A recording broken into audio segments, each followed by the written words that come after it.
And where better to begin than with the world's #1, Sean Kelly, his favourite race, Harry Nick. A time trial up the famous Col d'Aise last March, and Kelly is flying and going away from the struggling former winner of Tour de France, Laurens Fignon. The effort showed on Kelly, though. Beating 20 minutes isn't easy. Stephen Roche had a puncture earlier on, but he had the satisfaction of the fastest ever time up the famous line. Yes, the Irish tandem was beginning to roll. Now the ruthless side of cycling. It's the Tour of Flanders, and exhausted Jesper Skibby falls. The Commissar's car literally drives over him. The yellow-clad Kelly is with the leaders. He knows that to win Flanders, you must stay out of trouble on the Koppenberg. Behind the chaos. The break went clear, and then Claude Coquillon made what could be the winning move. Kelly looked for response. There was none. It was an attitude he would meet again in the year of '87. Lightning reflexes saved him late in the race. And lightning speed saw him beat his great rival Eric van der Arden for second place. But Flanders had eluded him once again. The heartbreak was beginning. Now again, the tough side of the sport. It's Paris-Roubaix, the hardest one-day race in the world, over the dreaded cobblestone.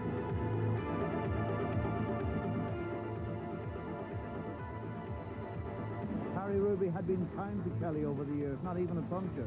But his luck ran out with a vengeance in 1987. He wrestled with his bike here. Van der Arden made the move. Kelly was to fall again when his handlebars snapped.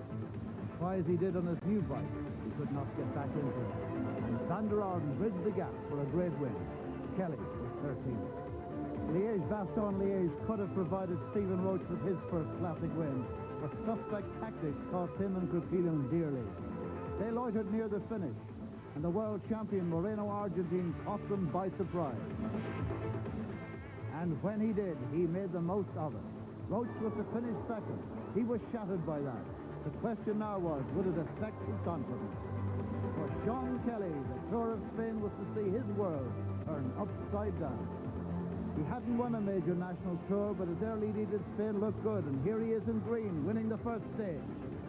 And he followed with a second place the next stage, but his luck was about to change. Having limited his losses to the Colombians in the mountains to mere seconds, Kelly's long, agonizing wait looked over. How he cheered when he took the lead in the time trial in the last week. What we didn't know was that he was going through agony. He couldn't sit on the saddle properly after having a boil landed. But he ignored the pain, took over as race leader, but then had to retire, leaving the great Colombian climber, Luis Herrera, eventually in yellow. It was a big breakthrough for the Colombians.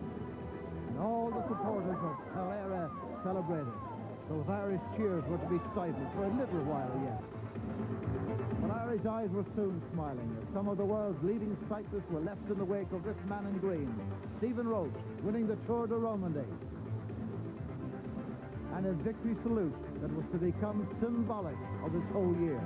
Then the sense of fun and a great personality were to become his trademark. But his courage and determination were to be really tested in the Giro d'Italia.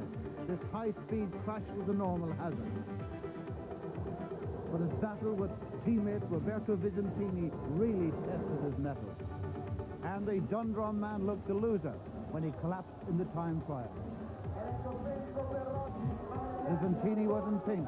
It seemed the Giro was decided. But 2 days later, June 6th, on the road to Tabada, the roles were reversed. Roche attacked, and this time it was Visentini who was struggling. The issue was decided on the spectacular Dolomites. Roche climbed with the best of them. Visentini was literally to fall by the wayside. With his wife Lydia at the roadside urging him on, Roche left no doubt as to who was the best rider in the Tour of Italy. Visentini was down and out. Roche was in pink, and the Irishman had skills, one of cycling's peak. So too the big one, the Tour de France. Roche, one of the favourites, but could he live up to it? No joy for Sean Kelly. The crash left him in agony and out of the Tour. Into the last week, and Roche now in another head-to-head, this time with the Spaniard Pedro Delgado. He was the acknowledged climber. When he moved, Roach went with him. So on the final Monday, Roach was in yellow and Villard Delong. Tuesday, on out the ways, Delgado had taken over as leader. And then on Wednesday at La Plagne, Delgado attacked again. He went 60 seconds clear. He was going away, and Roach's Tour looked over. But somehow the Irish star battled back to finish just 4 seconds down. It was the day we reckoned that he saved the Tour, but at what cost, we wonder. Oxygen death, though, is an occupational hazard, and the very next day, Roach and Eddie Schapers showed Delgado who was boss on the stage to Morzine. Through the time trial on Saturday, this time Roach held the aces. And as the Irishman finished on Champs-Élysées in Paris, he sparked off incredible celebration. It was a victory the whole nation of Ireland shared in. And the people of Dublin showed on its homecoming just how important sport and sporting heroes are to us all. And Roach, this time accompanied by sidekick Kelly, again drew the crowd when they returned for the Dublin Kellows, the world's top riders acclaimed by their very own. And how fitting that Roach was the winner. But behind the glamour, there's the danger. Even Tour winners can come crashing down, as we saw 2 nights later in the city of Cork. It was an Ireland-England touch to the proceedings. Roach working hard for Kelly. But there's disaster around every corner in the sport of cycle racing. Roach down, but fortunately not out. Kelly left to celebrate. But would he be celebrating the upcoming World Championship? Roach attacked up the hill. Kelly has a look and checked out the brakes. They've slogged it now for 6 hours in the rain. A vital gap had opened.